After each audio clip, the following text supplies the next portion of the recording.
नमस्कार, मैं अमित कुमार और आप देख रहे हैं संचालक समाचार। जे आई ये कहलक कि हमरा के वोट दे दो, हम आइब न तो सब कामे तहार हो जाई। ये सुन सुन के जीवन भर से रउआ वोट देले जाता नहीं। पहले 30, 35, 40 बरिस तक हमने के कांग्रेस के राज बनैनी जा, फिर 15 बरस गरीब के बेटा लालू जी राजा बन गईलन। अभी 20 बरिस से नीतीश बाबू कुर्सी पर बैठल बना। दिल्ली में हमने मोदी जी को भी जिता कर देख लिया। आपका एक माह के लोगों का, आपके बच्चों का, आपका जीवन नहीं सुधरा। अब आज बनाने को प्रशांत किशोर रउआ हमार बात सुनो, हमरा पर भरोसा करके हमरा के वोट दे, एकर का गारंटी बाकी जीतला के बाद हम रउआ संगे धोखा ना कर। ए भाई, वोट से पहले तो सब बढ़िया बतियावेला, वोट के बाद आपका गला काटता है। इसीलिए हम वोट मांगते ही नहीं। लेकिन अभी 15 मिनट में रउआ के वो रास्ता बताई, अगर उस रास्ते को आप समझ लीजिए तो फिर जेकरा के बुझाए ओकरा के वोट दे दी।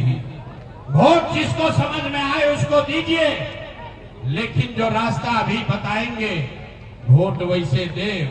तो और कुछ हो चाहे ना, एकमा में, बिहार में, छपरा में रउआ राउर लइकन के बढ़िया पढ़ाई या रोजगार के व्यवस्था निश्चित तौर पर हो जाए। और अगर ना होए तो नेताजी के ना, मुखिया, सांसद, विधायक का नहीं, अपना बेटा, अपना भाई प्रशांत किशोर का गला पकड़िएगा।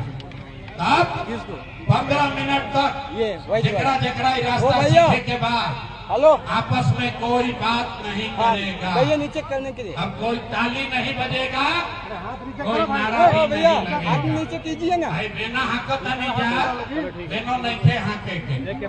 यही गर्मी में, बहुत गर्मी बा, यही गर्मी में राउर घर के सवान, आपके घर का बच्चा, 50 लाख बिहार का लड़का किसी फैक्ट्री में अपना हड्डी गला रहा है, पेट काटता है कि 6,000, 8,000 घरे भेजेंगे तो हमारा बाल बच्चा खाएगा। तो अगर ये गरीबी से निकले के बाद तो 15 मिनट गर्मी बर्दाश्त कीजिए। कोई आपस में बात नहीं करेगा, बिना नहीं हाँकना है। अब भाषण हो गई खत्म, अब गरीबी से निकले के रास्ता के पढ़ाई हो गई शुरू। 3 गो सवाल पूछल जाई, सब आदमी को एक एक करके हाथ उठाकर सवाल का जवाब देना है। खाली हाँ या ना बोले के बाद अभी 15 मिनट में रहुआ अपना आंख के सामने दिखी कि बिहार में गरीबी का, बदहाली का कारण क्या है और इससे निकलने का रास्ता, उपाय क्या है। और जवाब देते समय सबको हाथ उठाकर बोलना है।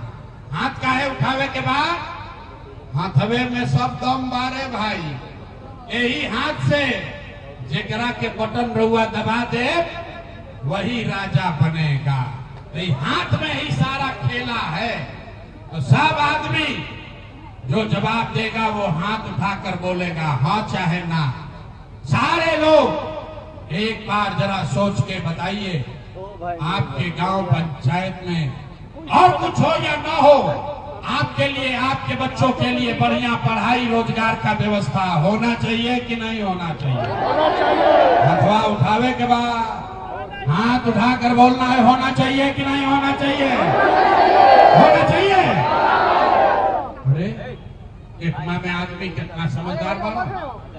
आप चाहे पढ़े लिखे हैं या अनपढ़, हिंदू हैं या मुसलमान, अगड़े हैं या पिछड़े, अमीर है या गरीब, महिला है या पुरुष, युवा है या बुजुर्ग, सबने कहा कि न भैया पढ़ाई और रोजगार तो होकर ही के चाहिए। इतना बात तो सबके बुझाता, कौनो प्रशांत किशोर के जरूरत नहीं थे। आपको मालूम है, अगर आपके बच्चे के लिए, आपके लिए बढ़िया पढ़ाई रोजगार हो जाओ तो कोई मुखिया बनो, कोई विधायक बनो, लालू बने, नीतीश बने, मोदी बने, प्रशांत किशोर बने, अगर आपके बच्चे के लिए पढ़ाई रोजगार हो गया तो आपका जीवन सुधर जाएगा। अब आप देखिए, आपके बदहाली का, बर्बादी का कारण। सब आदमी एक बार अपने अपने बच्चों का चेहरा याद कर लीजिए। सब